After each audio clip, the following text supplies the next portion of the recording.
好，我是宁官，健康好生活有 YouTube 的官方频道喽，大家记得要赶快按订阅哦。那新美医师现在是2个小孩的这个妈妈哦，那这个要照顾好小孩哦，其实哦，准备一些基本的食材也是很重要的。对，夏天的笋类或者这一些豆荚类哦，都是很容易的。对，其实我要特别提醒一下大家哈，虽然说今年的夏天真的是非常的炎热哈，但是夏天的热除了热以外，还是有一些好处。例如什么好处呢？减重的人这个时机点就是非常好可以减重的时机。有时候门诊病人来啊，如果他的时机来的不好，我都请他在对的时间进来，因为通常你的成就感高，因为整个环境的趋势啦哈。什么时机呢？基本上以台湾来讲哈，开始炎热的时间通常是4、5月，一直到大概10月多。这个我们所谓的夏天、秋天、春天的这一段时间，基本上我们会发现，我们在很热的时候，我们可能会想一杯凉的水，但我们可能不会想喝一碗热乎乎的汤，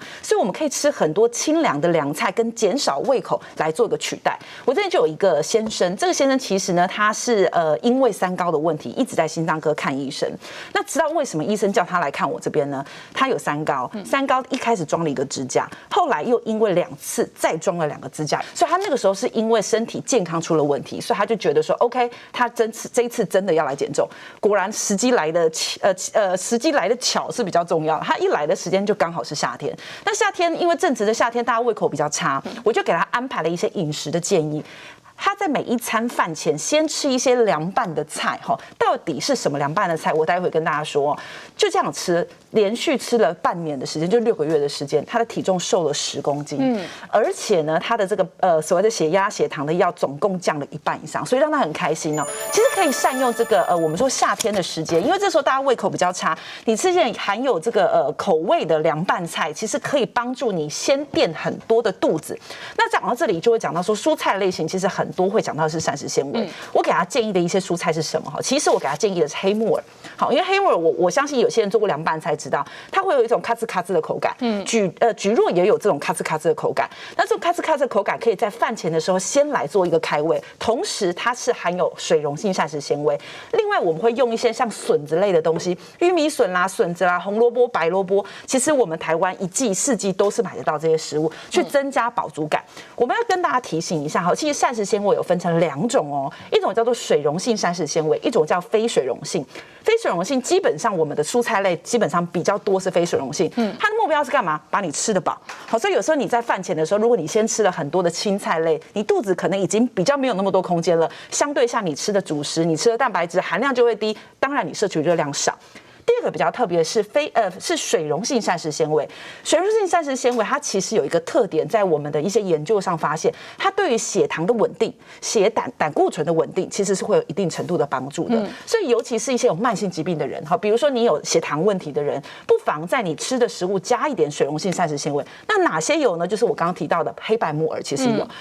黏液的含有黏液的都有，秋葵其实也是有，蒟蒻也是有。它除了可以帮助我们的这些指数稳定以外，它可以延长到下一餐的饱足感，你不会在饭跟饭中间想去抓一点东西来吃。所以呢，后来他在经过我这样调整之后，体重就比较下降了。那我跟大家分享一下，这是真人真事就是陈医师家因为其实我生了2个小朋友那我现在其实体重已经回到比我以前还要再更瘦一点点啦跟我每天的饮食有100%的关系。今天我们看到的这个饮食是我们通常的一餐里头的3个食物。好，我们来看一下新美，你第一个做的是节瓜，烤节瓜，然后中间那一个是龙须菜，对，然后右边那一个是自制的卤味。对，我的卤味里头其实因为可能有观众朋友知道我其实肉吃的比例是比较低的，所以我的卤味里头是什么呢？其实我卤味里头是白萝卜、黑木耳、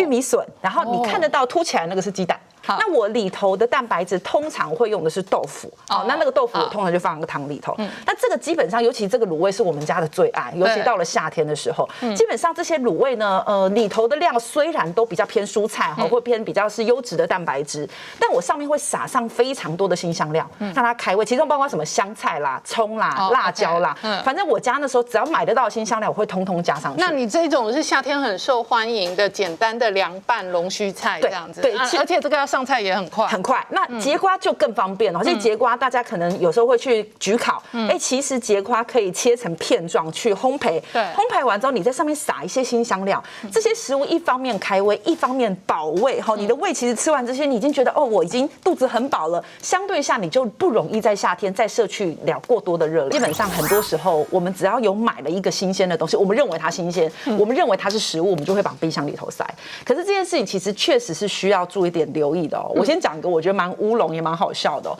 就是我们有一群好朋友，那我们这些好朋友，我们通常都会3个月、6个月会聚会一次。那这些好朋友里头比较少是医疗人员哈，这种我是医生。有一次呢，就有一个朋友他就问我一个问题，他说：“怎么办？他要不要去做大肠镜啊？哈，为什么呢？他说他发现他的排便习惯改变。”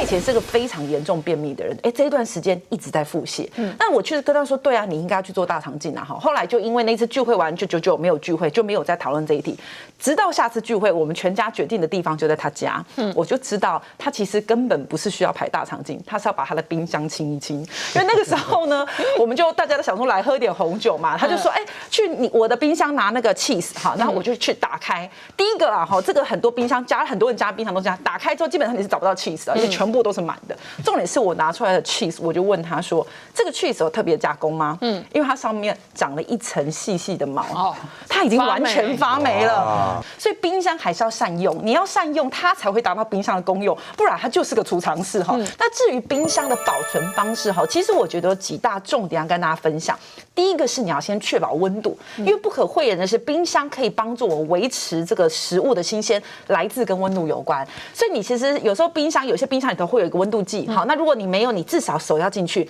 如果你觉得手进去跟户外的温度差不多，那你就要小心，你可能已经把冰箱操坏了。那在冷藏的地方，至少建议7度以下。好，冷冻的地方要-18度以下。第二个是位置，其实冰箱还是会有说靠近比较冷的地方，它可以温度比较低；它靠近门口的地方，因为开关的关系，温度比较高，所以你要把一些容易腐败的东西放在比较冷的位置哈，比如说鱼啦、肉啦，一些容易腐败的东西。那一些比较不会腐败的东西，你再放在门附近，好，把位置摆对。第三个是维持一个数量，这个是我也常常他会告诉我自己的哈，就是有时候冰箱很容易你习惯什么东西都塞进去。其实至少建议大概7到6分是通的，你才看得到最里面的东西，你才拿得出来，不要全部塞到9成9满。基本上你后面可能都是一群你不要的垃圾，但是就堆满冰箱的空间。最后一个就是你要知道你进去的东西是不是要进去。举个例子，其实刚刚提到的罐头，甚至有一些叫保酒乳，这种东西其实它是可以放在一般的常温的。